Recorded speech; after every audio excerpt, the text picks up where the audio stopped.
Hi everyone, I'm Lou Yardley and Janine's invited me onto her channel to read to you today. So this is what Janine's channel is like. It's nice here, isn't it? I think I might stay for a while. Just start squatting in the background of her videos. So she'll be there holding up her Flame Tree Faraday books and I'll be there in the background going, hello! Or maybe I won't do that. So Janine asked me to come on, do a reading of a spooky story for Halloween. I wanted to do a ghost story, but I haven't written any, so I can't do that. So instead, I'm going to read a chapter from my novel Darkened Wings Flutter, out now from all good retailers. I'm going for chapter 4, I just had to check what number it is. I'm going for chapter 4, so you haven't got the whole context of the novel itself, but this is a chapter where we're first introduced to one of the characters, a character called Dwayne. So I hope you enjoy it, and I hope this isn't too awkward and weird. Chapter 4. Racing down the road, Dwayne sped away as fast as he could. School was done for the day, and he had no desire to stick around any longer than he had to. Even if he was technically supposed to be in detention this afternoon. Screw that, he muttered, as he took the sharp turn off the road into the muddy tracks into the forest. Some kids feared the forest. The darkness, gnarled trees, and unidentified noises scared them. But those things didn't bother Dwayne. They also sang that irritating nursery rhyme at every opportunity. You'll think you're alone, but evil will follow. What kind of crap was that? Nope, the kids singing didn't bother him either. In fact, all those things worked in his favour. It meant the other kids left him alone, and that's how he preferred it. If he was alone, he couldn't say or do the wrong thing. While he was alone, his actions and words didn't invite their ridicule, judgment, or disdain. Today in class was the perfect example of this. On any other day, Ryan would be making the other kids laugh by gently ribbing what the boy had frequently described as teachers' pets. But today was different. Today, they had slipped into a parallel universe, one where Ryan exhibited teachers' pet behaviours. And if Ryan could switch roles, why couldn't Dwayne? For once, Dwayne wanted the other kids to laugh with him instead of at him. Surely he was due that. It had to be his turn by now, didn't it? And so he'd done his best to take the piss out of his classmate. The trouble was that while Dwayne was quite an imaginative child, at that moment his mind drew a blank. Instead of saying something witty, he just ended up being insulting. And in that kind of situation, especially if you were a loner like Dwayne, it was hard to take those words back. Ryan seemed to ignore those words, but some of the other kids had taken them and used them to be far more potent weapons than they were ever intended. Once again, they used something Dwayne had said and done to ostracise him even more. Idiot, he said, cursing himself. He stopped pedalling and hopped off his bike. He stood in a small clearing. It was probably his favourite place in the whole world, one of the few places where he could truly find peace. Letting the bike drop to the floor, Dwayne took a few deep breaths, allowing the scent of the forest to calm him, allowing it to work its magic. The rhythm of the forest, its rustling leaves and birdsong, started to soothe his anxieties and put a stop to the tears he had tried so hard not to cry in public. These would have given the others even more ammunition. Remembering the most recent incident of that lesson, Dwayne kicked at a stone. The small rock bounced over the clearing and came to a rest in a shrub. The sounds of the forest rested too. Birds ceased their song. The breeze stopped toying with the leaves. Unseen animals stopped shuffling around and going about their business. Silence claimed the clearing and everything around it. To Dwayne, it felt like a giant beast had arrived and snuffed out the world.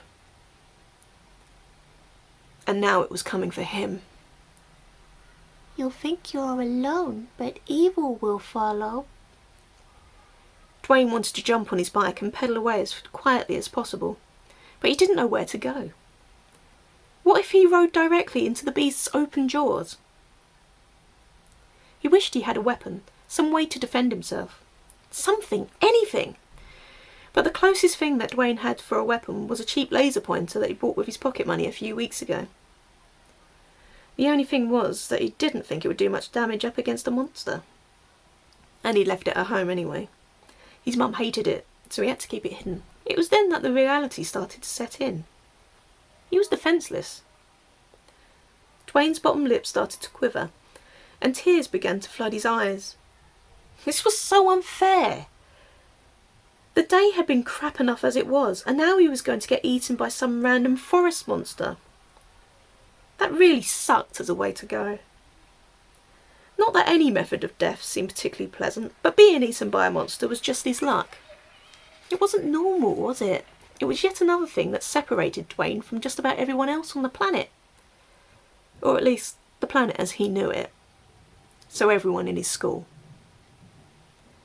Still not daring to turn around and face his fate, the boy concentrated on listening. Gradually, the sounds of the forest started to return to him, and, soon enough, it was almost as if the strange incident had never occurred. After waiting a few moments for his heartbeat to calm down, Dwayne finally turned around.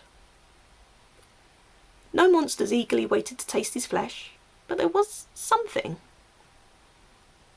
Directly in his eyeline, in the spot where he had imagined the centre of the monster's mouth to be, a moth fluttered around. It almost seemed to dance. It was almost as if it craved the boy's attention. Dwayne had never really been bothered by bugs. He wasn't scared of them. They just didn't interest him. But now he found himself enraptured by the small creature. Before he realised what he was doing, he was holding out one of his hands, offering it to the tiny winged beast. Accepting the invitation eagerly, the moth landed on one of his fingers, gently moving its wings so that Dwayne could study their patterns. The greys, browns and deep oranges were strangely captivating. They were colours that should have been mundane, unexciting shades that were usually pushed aside in favour of vibrant reds, greens and blues. But now he couldn't look away. Those colours were beautiful, and perhaps even a little dangerous. A skull shape stared back at him from the centre of its design. At first, this didn't concern Dwayne at all. He wasn't the sort to be spooked by faces found in knots of wood or clouds. But then things started to change. Unable to look away, Dwayne stared deeply into the eyes of the skull pattern, and he could have sworn it was staring back.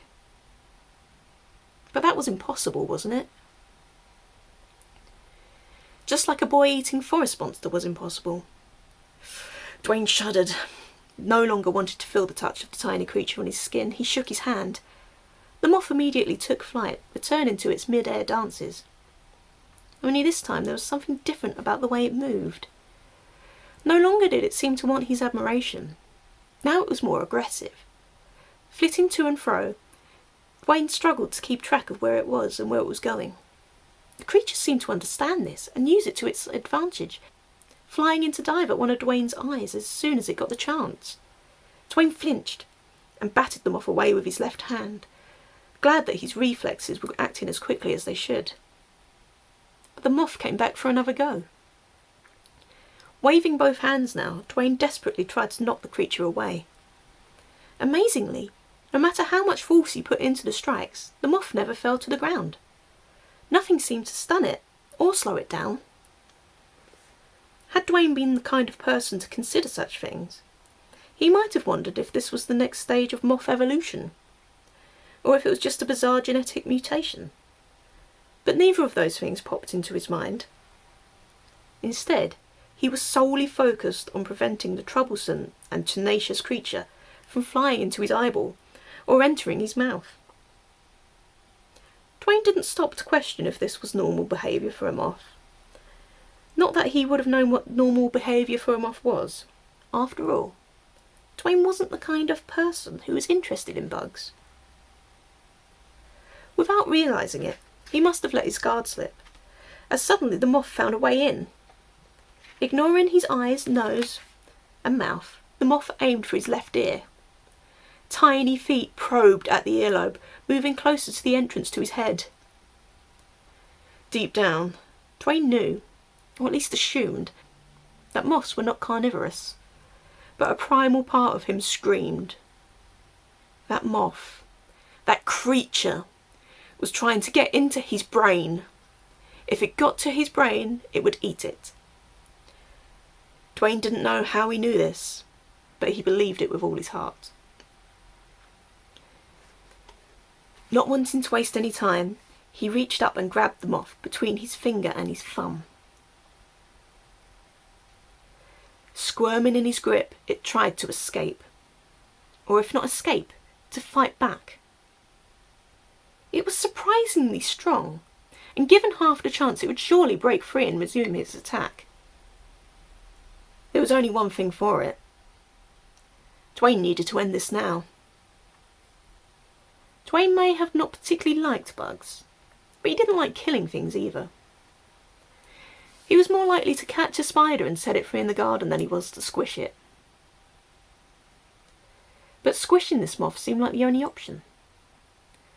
He just knew that it would continue to try and burrow its way into his head if he let it live, unwilling to watch the creature's demise. Dwayne squeezed his eyes shut as he squeezed its body. A wetness appeared between his fingers. For all the moth's unusual strength, the deed was done. Unceremoniously, Dwayne wiped the moth's remains onto his school trousers before retrieving his bike. His special clearing in the forest no longer felt quite so welcoming. As he rode back into town, Dwayne felt things watching him. A new feeling of dread swept over him. The forest had seen what he'd done, and it didn't approve. Suddenly, the approval from his classmates from earlier that day no longer seemed important. Dwayne pedalled as quickly as his legs would let him. So yeah, I hope you enjoyed that. That was a little taster of my book, Darkened Wings Flutter, that is full of moths and monsters and some gross stuff, because I'm gross. Thank you again to Janine for letting me hijack her channel for a little bit. I hope you're all well. I hope you're all having a lovely Horrotober, and I hope you're surrounded by pumpkins. What more could you want?